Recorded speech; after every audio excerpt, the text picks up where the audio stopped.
మహాభారత యుద్ధాన్ని కేవలం ఒక్కటంటే ఒక్క నిమిషంలో ముగించగల మహావీరుడు ఒకడున్నాడు. అతడే భీముని మనవడు, వీర ఘటోత్కచుని ప్రియకుమారుడైన బర్భరీకుడు. అతని వద్ద సాక్షాత్తు పరమశివుడు ప్రసాదించిన 3 అజేయమైన దివ్య బాణాలున్నాయి. యుద్ధంలో ఏ పక్షం ఓడిపోతుంటే వాళ్ల వైపు నిలబడి పోరాడతానని తన తల్లికి మాటిచ్చి రణరంగానికి బయలుదేరాడు. ఈ విచిత్రమైన వరం వల్ల ధర్మానికి ముప్పు వాటిల్లుతుందని గ్రహించిన శ్రీకృష్ణుడు దారి మధ్యలో ఒక ముసలి బ్రాహ్మణుడి వేషంలో వెళ్లి బర్భరీకుడిని ఆపి అతడి గమ్యాన్ని ప్రశ్నించాడు.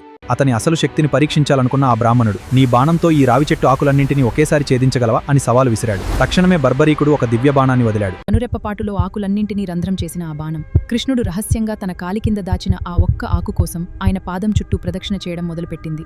ఆ అద్భుత శక్తిని చూసిన కృష్ణుడికి ఇతను కురుక్షేత్రంలో అడుగుపెడితే ఎవరూ మిగలరని అర్థమైంది. అందుకే ధర్మరక్షణ కోసం అతని త్యాగం తప్పనిసరి అని నిర్ణయించుకున్నాడు. వెంటనే ఆ బ్రాహ్మణుడు, కాదనకుండా నాకో దానం చేస్తావా, అయితే నీ శిరస్సునివ్వు అని అడిగాడు. ఆ మాటతో వచ్చింది సామాన్యుడు కాదని బర్భరీకుడికి అర్థమైంది. తన నిజరూపం చూపమని ప్రార్థించగా కృష్ణుడు ఆ వీరుడికి తన అద్భుత విశ్వరూపాన్ని ప్రదర్శించాడు. ఆ దివ్య రూపాన్ని చూసి బర్భరీకుడి జన్మ ధన్యమైంది. ధర్మరక్షణ కోసం చిరునవ్వుతో శిరస్సును ఖండించి కృష్ణుడికి సమర్పించిన ఆ మహాభక్తుడి అపూర్వ త్యాగానికి సాక్షాత్తు ఆ పరమాత్మే ద్రవించిపోయాడు.